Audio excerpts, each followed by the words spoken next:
Hey everyone, I'm Walter, and we're back here once again to read some stories. Today's topic is dating, or dates in particular. We're probably not supposed to be going on dates with this quarantine in Washington, but we can still at least read about them. These stories are coming to us from Reddit datinghell, which is that place to share all your cringy, nasty, gut-busting dating stories, as they put it. So get ready to see some real red flags. Show up drunk, complain about your ex, have your mom pay for your date. Well, let's just begin with worst dates from Reddit datinghell. This one is not about a first date for once, but it's pretty good, so let's read it anyway. That time I dated a 27-year-old child. So I'm going to preface this with how I was set up with my first boyfriend, or as we'll call him, Baby. This is not an endearing nickname. We were both religious, and it is common in those circles to be pushed into dating.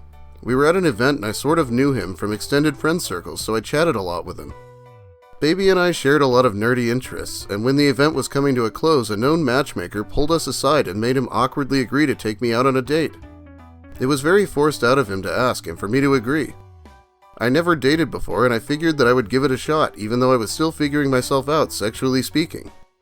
For our first date, I got really dressed up. He came in casual clothes. Baby never dated before either, and his mom told him to dress in a manner I normally dressed.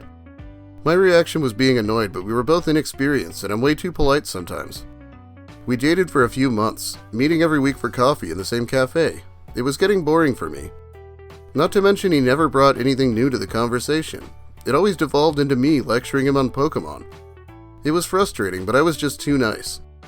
Then on one date, he explains that his parents want me to come to their place with him. He says a bunch of his family is going to be in the area from out of town, so it would be a good chance for me to meet them. I thought this must be some lucky coincidence. It wasn't. From where I lived, it was a long transit ride to get to his parents' place at the other end of the city. He didn't have a car, so he paid for my transit fare. Once again, the conversation on the train ride turned to a discussion about Pokemon. When we get there, I learn his family is coming in just to meet me. Some of them don't even make it, but I learn at this gathering that Baby, who was 27 at the time, is still under legal guardianship of his parents. Hence the title of this post. His mom also showered me with a bunch of gifts, including a giant teddy bear. The whole time I'm being treated as if I'm already engaged to Baby.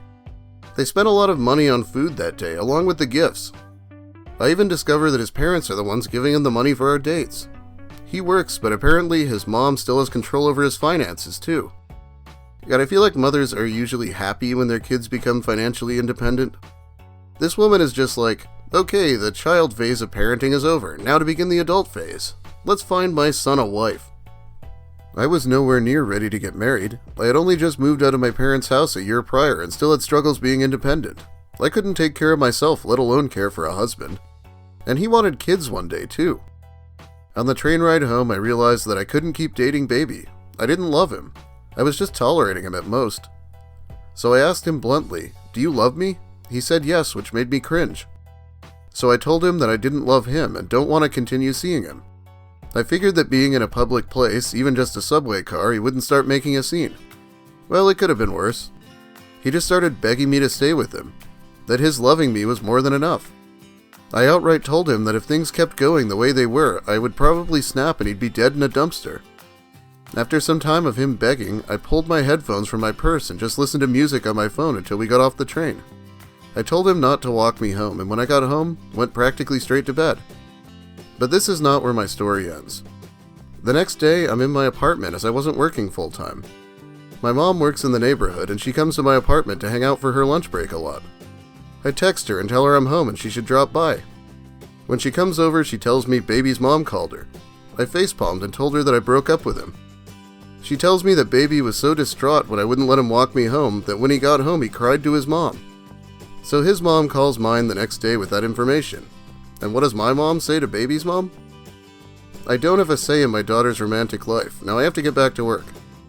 That made me laugh, but for the next few weeks I had to block Baby on several online services. Facebook, Tumblr, Twitter, and phone numbers. His mom wanted us to go to a relationship counselor to work things out. I declined and blocked her too. It was a rough time for me, but by the end of it, I told our mutual friends of the whole debacle and they thankfully understood. Years have passed, but with my discovering YouTube channels that go through stories like this came to mind. My advice to young ladies just starting to open up to dating is to understand that your happiness comes first. Always leave a date asking yourself how it made you feel, and if it is angry, don't let it continue. I'd normally say that breakup was brutal, because it kind of was, but somebody needed a wake-up call that this wasn't normal. Either him or his mom needs to hear it. I wonder if the mother planned to hand the reins of his finances over to his future wife so that he never had to deal with it himself. Also, this wasn't what I'd really call a relationship in the first place. One casual date a week might as well just be friendship. I kind of feel bad for the guy still, though. Other people pushed this whole thing on him, just like they pushed it on the author as far as I could tell. Anyway, time for another story. I think in my last dating video, I couldn't find a story about a woman I wanted to cover, so let's make up for it now. Worst date of my life. So I matched with this chick, we hit it off and chat for a couple of days, decide to meet up at a date in the town next over because she apparently couldn't afford leaving her town. No biggie. So I get to this cafe where we're supposed to meet and I'm just looking around for my date. She greets me and I'm just looking at a woman that's obese. Not chubby, obese. She didn't look like anything like her pictures at all. Obviously caught by surprise, my thought was, okay, let's not get hasty, maybe she's working on it. She immediately mentions how I am probably surprised and admits her pictures are quite a few years old. We chat a little and she starts to talk about some drama she has with her current cuddle bud. Wow, this one went downhill fast. The lying about her weight that brazenly should be a deal breaker. Not necessarily because of the weight, but because of the lying. If she's willing to lie about it to that extent, who knows what else she'll lie about. As for the cuddle bud thing, I'm not even sure what kind of a red flag that is. That's a new one for me. We chat, drink some coffee, and smoke cigs. Then her best friend and his girlfriend passes by, so of course she greets them and they sit down to smoke a cig. I do my best to be polite, shaking hands and the usual. It starts to rain lightly, so I decide to move myself closer to the glass window of the cafe to make some room for the guy and his girlfriend. My stool leg then apparently gets stuck in the gap that's between the asphalt and the foundation of the building, and I'm about to roll backwards into this huge-ass glass window. I then throw myself forward as to not have to pay a stupid amount of money to repair it, and I'm able to regain my balance. However, in my athletic elegance, I managed to flip my coffee cup into the lap of none other than, her best friend. He jumps up screaming cause, well, coffee is hot, duh, and I am just waiting to get punched in the face. But the dude takes it fairly well and laughs it off, even though I just want to jump in front of a train. They proceed to leave because he needed to change his clothes, so just me and her again. For story reasons, let's refer to the couple as X. After apologizing repeatedly and she saying it's fine, a different friend of hers shows up. Her gay male friend, Y. They start talking to each other for about 30 minutes and I am still super embarrassed, just getting stressed out. And then she starts telling Y about the coffee episode as if I wasn't already dying inside to begin with. After another 15 minutes of them talking to each other about mutual friends of them, I start to think about excuses I could make to leave.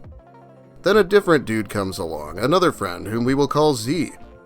The funny thing is that Z is someone I used to go to high school with, so we sit there catching up while Date and Y keeps talking. It doesn't take long before Date tells the coffee story again for Z. God, you see this in these stories sometimes. It's like an episode of Seinfeld or something. They just keep running into everyone they know when it's supposed to be a one-on-one thing. In my opinion, this sounds really annoying and it basically stopped being a date a while ago by now. Some time passes and we're kinda having a good time just talking, the four of us. Then X comes back, all like, hey, please don't throw another coffee at me, and fuck me, the story gets told. Again. So back to just dying inside. After a few more minutes, this biker dude stops by us. What do you know? Another friend of hers. Great, now Date is already telling the coffee story again. At this point I don't even know what to do, so I decide to get creative. So I ask her if there's a store in the mall that sells earbuds and if she could show it to me as I'm not familiar with the place. She says that's okay, but that there's no rush because the mall is open for another 3 hours. Fuck. So Y offers to take me there and I just agree because I desperately need some air. It's been a long 2 hours. On our way to the store, we meet 3 dudes he is very familiar with, let's say. Oh god, the stairs. So we get to the store and I'm just browsing, which he then comes up to me and is like, these are perfect. And he is holding these Pride-inspired earbuds. So I'm going, I am sorry, I support gay rights, but I'm not gay. Which he then responds with, not yet, with a big-ass smile. Like, bro, I'm on a date with your friend here. Do you not have any boundaries? We get back to our table and I somehow manage to hold my sanity. The mall then closes, just me and her now. She turns to ask me what we should do, and I'm about to suggest just walking around and chat because my train doesn't leave for another 45 minutes. Nope, she's already on her phone talking to X. We drive to an empty parking lot and she starts ranting about stuff like her love for the car life, not sure how to translate this from native tongue, and partying. When I get dropped off at the station and enter my cart, I end up just breaking down from complete mental exhaustion. She's already texting me, saying it was nice to meet and that she hopes we could do it again. Enough is enough. I tell her that nothing about this date was okay. She then responds with, "I don't appreciate this. I feel like I'm being attacked. Worst date of my life. Didn't touch Tinder for months after this. Been a few years since this."